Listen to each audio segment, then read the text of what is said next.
Welcome back to Basics. I'm Shannon the Spoonie Stitcher. Don't forget to check out Teresa at Critters Crochet, linked down below. Her video teaches you the exact same thing, but perhaps her style is a little easier to understand. Today we're learning one of my favorite stitches, the half double crochet. It's not too small and not too tall. It's perfect. I love using a half double crochet as like a filler stitch. So maybe I start something with a single just to get that base done, and then the half double for the rest of it. And it's not as gappy as a double crochet, but a double crochet has its uses, absolutely.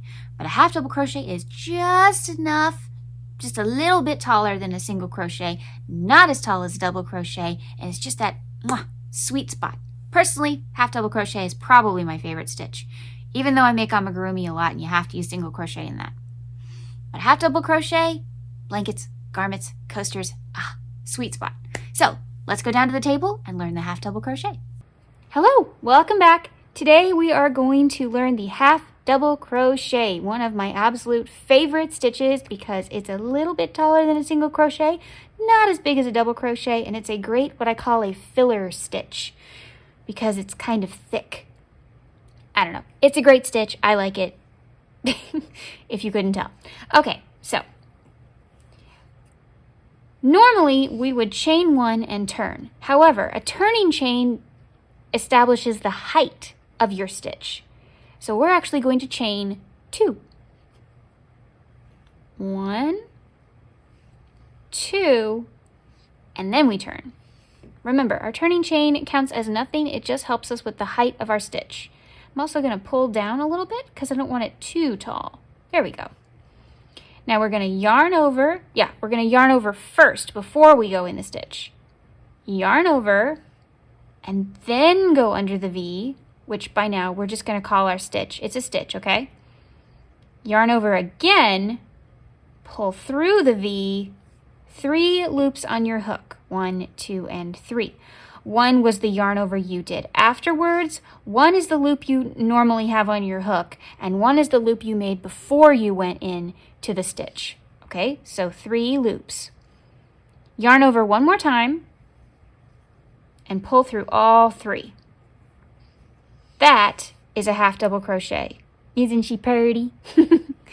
I love a half double crochet. It's a great stitch. Okay. Let's do it again.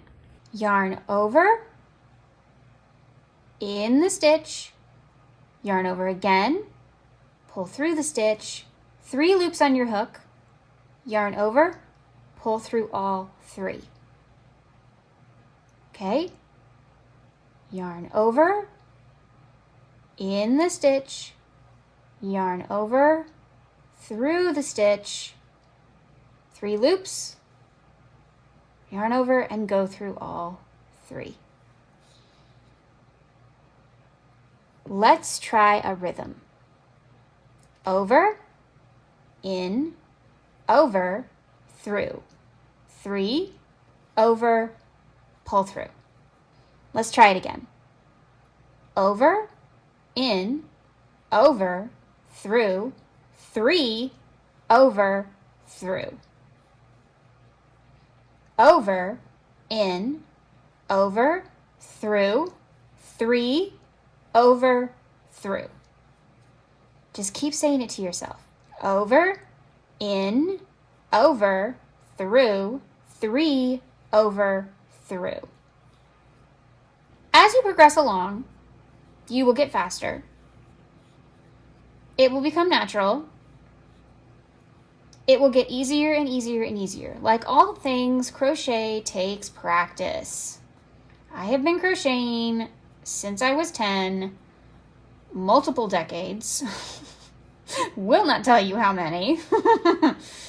And it still takes practice even for me, especially if I learn something new. Oh my goodness. Gotta keep practicing. Basics are so important because if you don't master the basics, then you can't go on. You can't improve anything else. Mastering the basics is key. That is why Teresa and I are doing this. Basics are so important for your crochet journey. They are key to everything. They are the foundation. They are the foundation for most things. Like, you're going to learn the half double crochet, but then You can learn the half double crochet crunch or the herringbone half double, or, there are variations of all of these stitches. So when you get to the end, you're going to chain 2 and you're going to go and you're going to turn and you're going to go back. Okay, let's say I'm crocheting and I need to know what row I'm on because I totally forgot.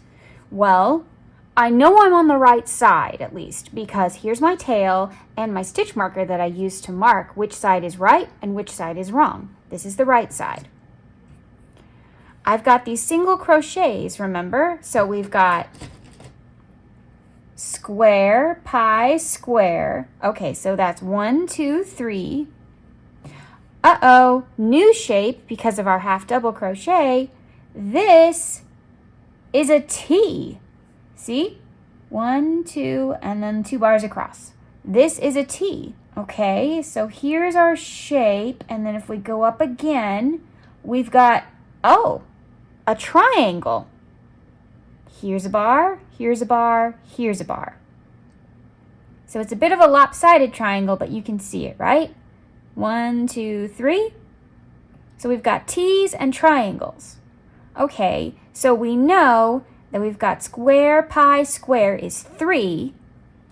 T would be 4. And then a triangle would be 5. And then another row of T's. Okay, that's 6. So the one I'm on is the one right above that. I'm making triangles. I'm on row 7. And that checks out because it's an odd number and my tail is on the left side and I'm on the right side of my piece. So I should be on an odd number. Does that make sense? So for half double crochets, look for T's and triangles. T, triangle, T, triangle. Does that help? Hope so. Practice the half double crochet this week and then come back next week and we will learn the double crochet. And just keep working on your little samples and see how far you get. And if you have any questions, leave them down in the comment section below. Do not be afraid to leave a comment down below. You are not the only one who has that question. I guarantee it.